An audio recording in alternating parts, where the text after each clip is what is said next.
Hi everyone, Amy here with Amy's Wares, and today I'm going to make a You Are Loved embossed card. So I have this awesome You Are Loved die. This is from Christina Werner and Concord 9th die cut panel, and this amazing 3D embossing folder from Simon Hurley and Spellbinders. Here's a photo of the card. This was my first time using that embossing folder, and I'm obsessed. So this panel I had cut down with a deckled edge die. I think it's sadly discontinued. It was from Craft Stash, but I'll try and link something similar below. I'll link all the products in the video description box below if you expand and scroll down.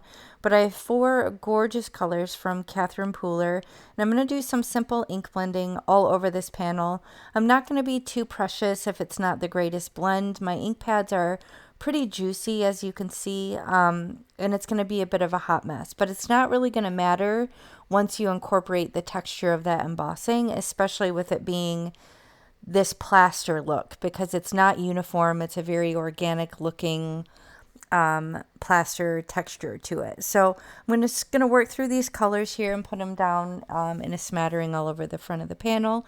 And this is essentially A2 size. It's slightly smaller because it was die cut, but it's 120-pound accent opaque, and I'm just using my little 𝗀𝗄𝘃 small size blending brushes just to lay down ink because I want it to be really saturated. I don't want it to be light. So I do think I ended up skipping that green one and just using those 3. Now I also added this shimmer spray just to add a little bit of shimmer and interest, and I'm also going to use the stick by screwing off the top just to lay some bigger splatters because I want to add even more texture and interest to it. So if your blend isn't great, think about embossing, think about splatters. All these things will kind of offset an imperfect blend if you're just not great at it, or maybe you're just learning, or you just don't care like me in this case, because I knew it was going to turn out beautifully. So now I'm going to run this through off screen through my Spellbinders Platinum 6, and it had a little bit of moisture from that shimmer spray, which is good. Oftentimes I'll spritz my panel with water anyway, but look at that texture and that shine. It is absolutely gorgeous. So I cut the shadow layer there, and then I have the word layer, and I'm going to ink up the word layer and then leave the shadow layer white so that it has enough separation off of that colored background, since I'm using the same colors for the ink blending. You could just go ink to paper if you wanted to smush your ink pad right down onto it, but I'm just doing ink blending similarly to the background panel.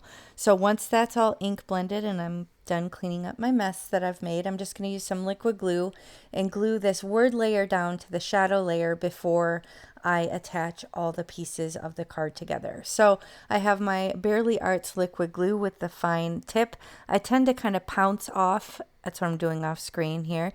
I pounce off the excess glue onto a little piece of scratch paper because I can't stand oozage when there's too much glue kind of oozing out the side. So I tend to pounce it off on some scrap paper. I get that lined up on the sentiment, and then I'm just going to put a block on it just to let the glue cure a moment.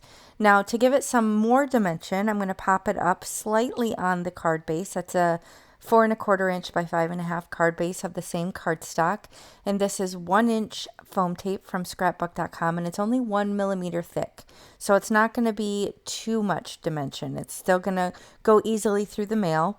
Now I have some thin foam strips that I get from Amazon, and I'm going to use those on the back of the sentiment just to give it a little bit more dimension. So it is going to have 2 layers of dimension, but overall not too bulky. It should still be okay to ship with a regular postage stamp. So once I get all that down, I'm going to remove the backer and then place that down on the front of the card. And as you can see, I already attached the card panel to the card base with that foam tape.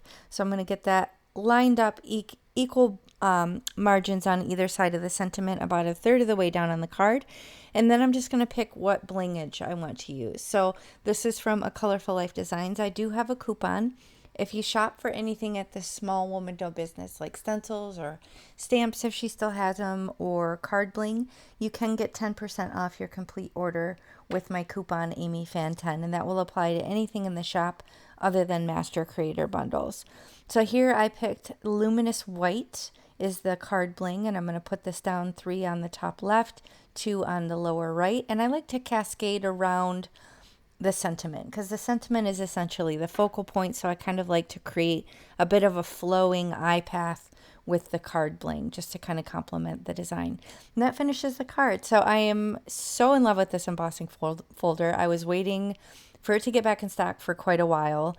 So I was very stoked to get my hands on it. And I'm going to finish it off with a purple stamp on the back with my custom stamp from Jessica Lynn Originals. So I'll link her shop, all the other products in the video description box below if you expand and scroll down. It's no additional cost to you, and it really does help me out a lot.